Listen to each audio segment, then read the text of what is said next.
আসসালামু আলাইকুম ওরহমতুল্লাহি ওয়া বারাকাতুহু। আলহামদুলিল্লাহ ওয়াসসালাতু ওয়াসসালামু আলা রাসূলিল্লাহি ওয়া বা'দ।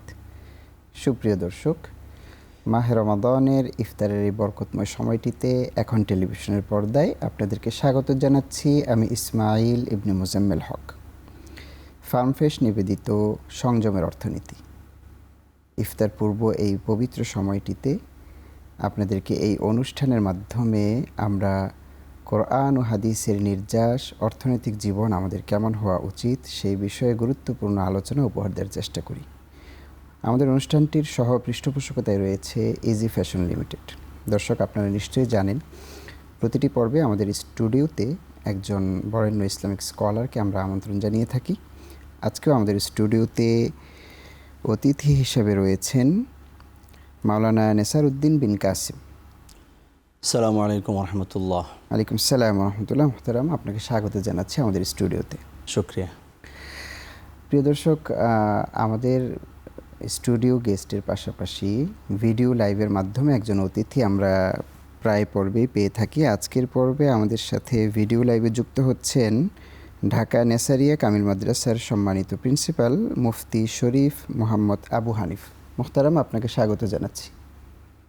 আসসালামু আলাইকুম রহমতুল্লাহ। ওয়ালাইকুম আসসালাম রহমতুল্লাহ। আপনি আমাদের সাথে থাকবেন, আপনি আমাদের সাথে শরীক হওয়ার জন্য অনেক কৃতজ্ঞতা। আমরা আলোচনায় আসবো ইনশাআল্লাহ। দর্শক, আজকে আপনাদেরকে আলোচনা উপহার দেওয়ার চেষ্টা করব বরকতময় এই মাসটিতে অর্থনৈতিক জীবনের সাথেই সংশ্লিষ্ট দান, অনুদান, সদাকা। এই মাসে সদাকা করার ফজিলত, যেহেতু আমরা সংযমের মাসে অধিক দান সদাকা করার চেষ্টা করি, এটি আমাদের ব্যক্তিগত জীবনের সাথে, ব্যক্তিগত আমলের সাথে সম্পর্কিত এবং এই অনুষ্ঠানের মূল থিমের সাথেও সম্পর্কিত। আমাদের সম্মানিত অতিথি মাওলানা নেসারউদ্দিন বিন কাসিম। মুহতারাম, সংযমের এই মাসে দান সদাকা করার ফজিলত, এই বিষয়ে আপনার মাধ্যমে শুরু করতে চাচ্ছি। আলহামদুলিল্লাহ রাব্বিল আলামিন ওয়াসসালাতু ওয়াসসালামু আলা আশরাফিল আমবিয়া ওয়াল মুরসালিন ওয়া আলা আলিহি ওয়া সাহবিহি আজমাইন।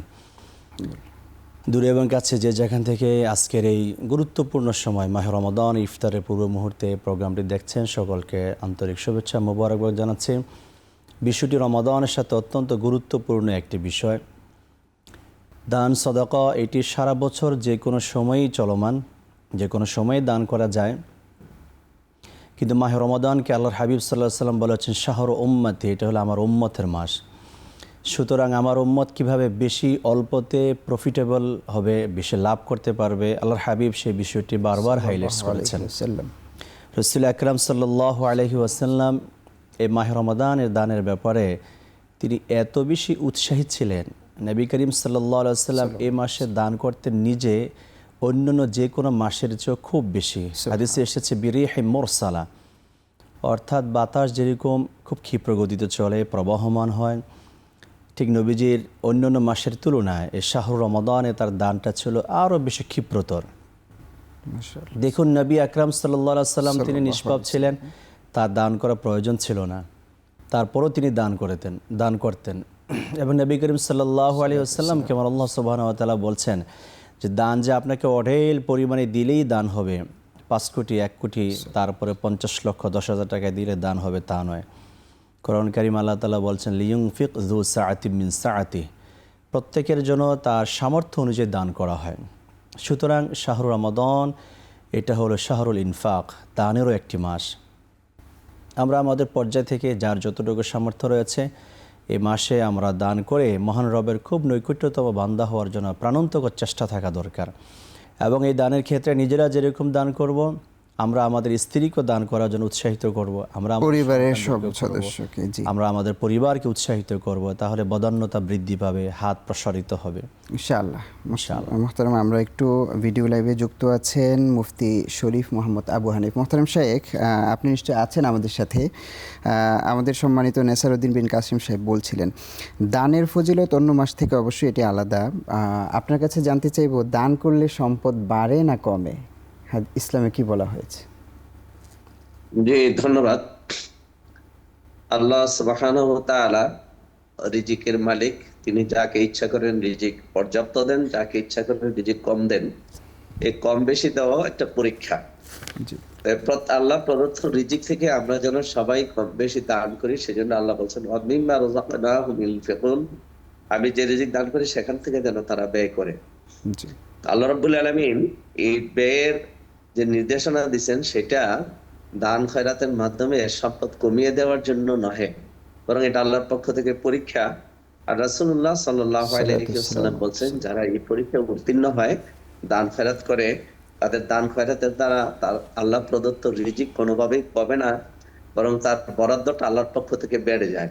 নবীজি হাদিসে বলছেন, মা নাকাসাত সাদাকাতুম মিন মাল, সাদাকা সম্পদ থেকে কখনোই কমিয়ে দেয় না, বরং বাড়িয়ে দেয়। যে ব্যক্তি আল্লাহ প্রদত্ত রিজিক থেকে আল্লাহর পথে দান করে, আল্লাহ রাব্বুল আলামিন তার সম্পদের পরিমাণ আরো বেশি বাড়িয়ে দেন।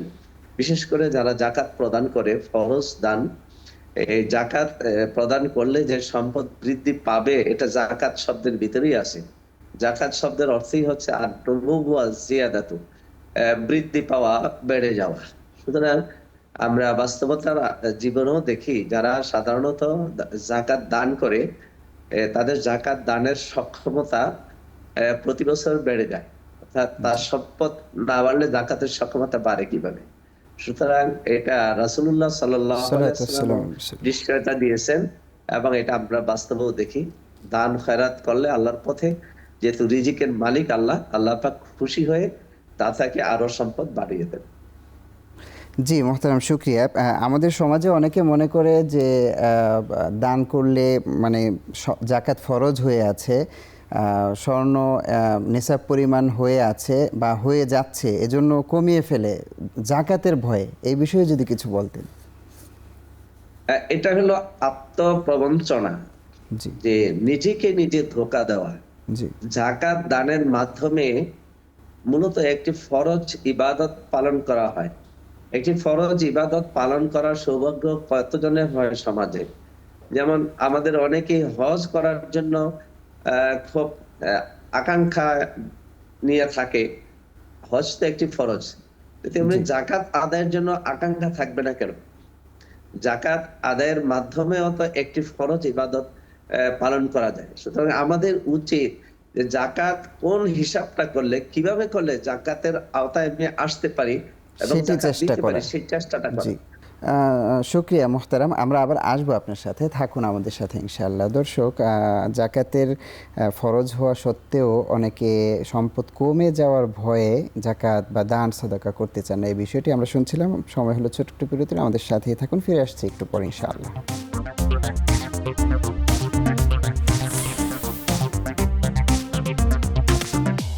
আল্লাহুম্মা সাল্লি ওয়া সাল্লিম ওয়া বারিক আলাইহি। দর্শক, বিরতির পর আরেকবার স্বাগত জানাচ্ছি এখন টিভির ইফতার পূর্ব বিশেষ আয়োজন ফার্ম ফ্রেশ নিবেদিত সংযমের অর্থনীতি।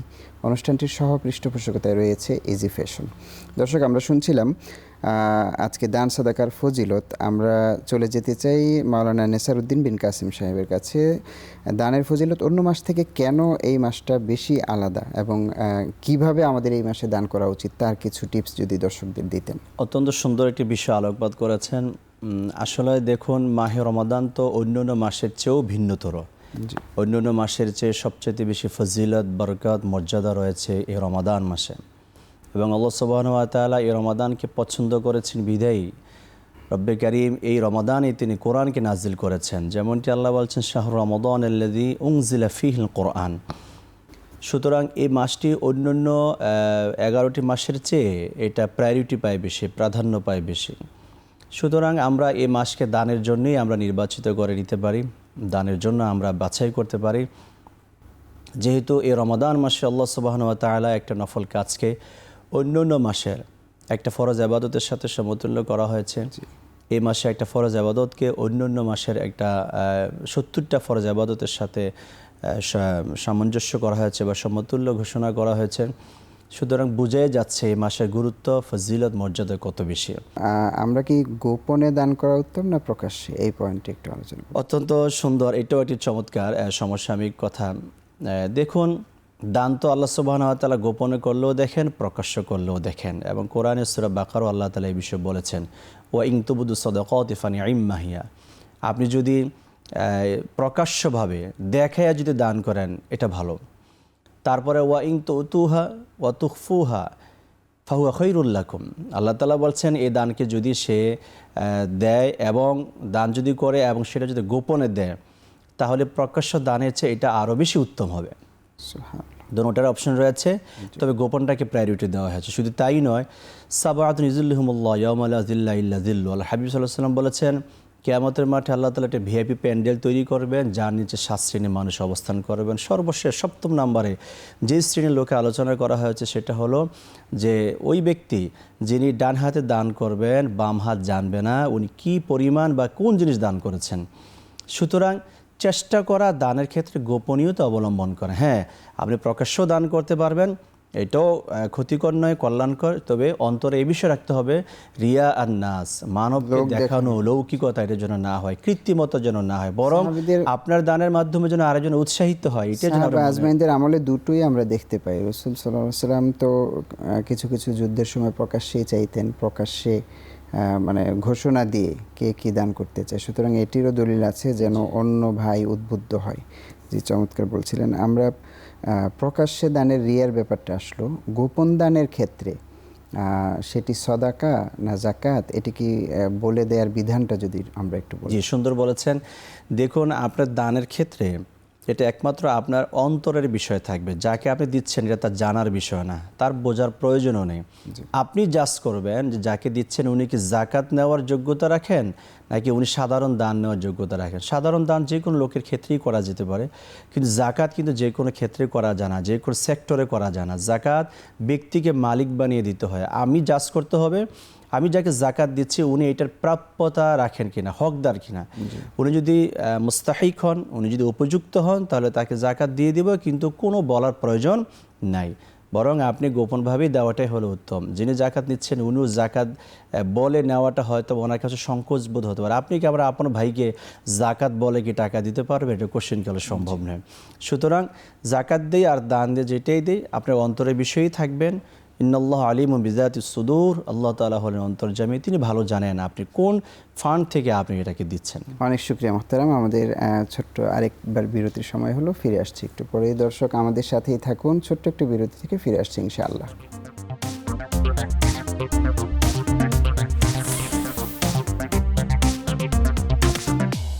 সুবহানাল্লাহ, আলহামদুলিল্লাহ। দর্শক বিরতির পর আরেকবার স্বাগত জানাচ্ছি ফার্ম ফ্রেশ নিবেদিত সংযমের অর্থনীতি আয়োজনে। অনুষ্ঠানটির সহ পৃষ্ঠপোষকতায় রয়েছে ইজি ফ্যাশন লিমিটেড। আমরা শুনছিলাম আজকে দান সাদাকার ফজিলত। সংযমের এই মাসে আমাদের সম্পদ বাড়ানোর জন্য ইসলামের অন্যতম একটি নসিহা হলো দান সাদাকা করা।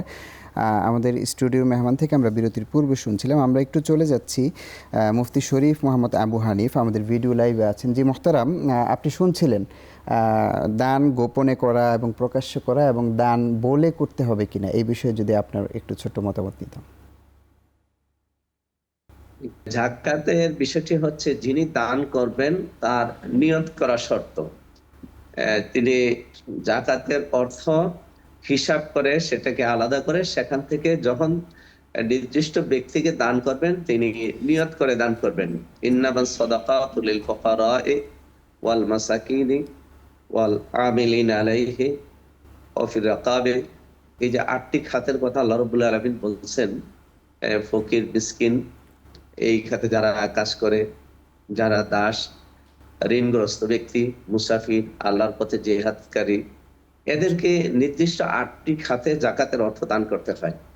সেখানে নির্দিষ্ট ব্যক্তিকে এই জাকাতের অর্থ সম্পূর্ণ বা আংশিক অর্থ দিয়ে তাকে মালিক বানিয়ে দেওয়া।